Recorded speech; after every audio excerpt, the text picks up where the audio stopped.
In the small village of Umuofia lived a 13-year-old boy named Obika. Obika was different from the other children. He didn't laugh or play as much. His eyes often looked sad and his face wore a worried expression. Obika's family was poor and his father struggled to make ends meet. They lived in a small hut with a leaking roof. Despite their situation, his parents loved him very much. Obika often felt heavy in his heart, like something was pressing down on him. He had trouble sleeping at night and would lie awake staring at the ceiling, his mind filled with worry. During the day, he felt tired and had no energy. He stopped enjoying things that used to make him happy, like playing soccer with his friends or listening to his grandmother's stories. One day, while walking to fetch water from the stream, Obika felt so overwhelmed that he sat down on a rock and started to cry. He didn't know why he felt this way, and it scared him. As he cried, he heard footsteps approaching. It was the village king, Obiokeke. The king was an old man with wise eyes and a kind smile. He often walked around the village to speak with the people. "Why are you crying, young one?" the king asked gently. Obika quickly wiped his tears and tried to smile, but the king saw through it. "You can tell me, Obika, what troubles you?" With a trembling voice, Obika told the king about his feelings. He talked about the heaviness in his heart, the sleepless nights, and how he no longer enjoyed the things he used to love. King Okeke listened carefully and nodded. "Obika, you are very brave to share this with me.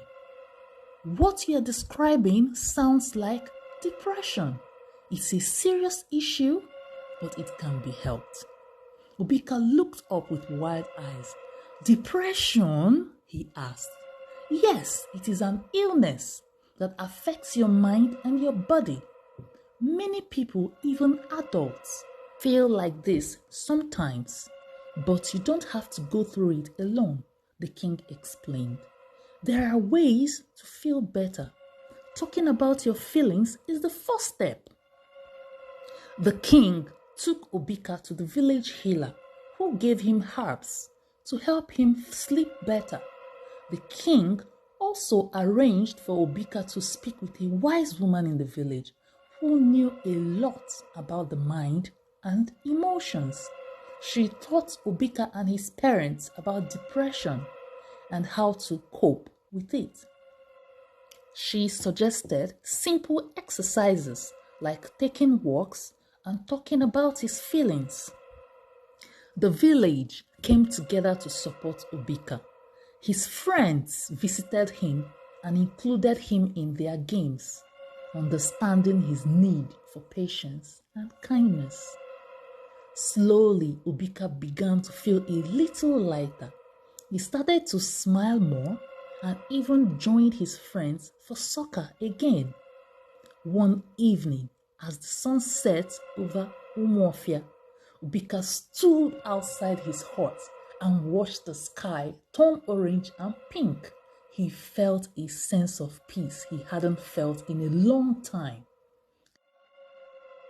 He knew he still had a long way to go, but with the support of his family, friends, and the wise king, he felt hopeful. Obika's story spread through the village, creating awareness about depression. People learned to recognize the symptoms and understood the importance of being kind and supportive. And in the heart of Umuofia, Obika found his strength and the courage to keep moving forward. One day, at a time. Thank you for watching, and I hope you learned one or two things about depression from this video. Leave a comment concerning your thoughts about this video. Thank you, and I hope to see you in my next video. Bye. Have a lovely day.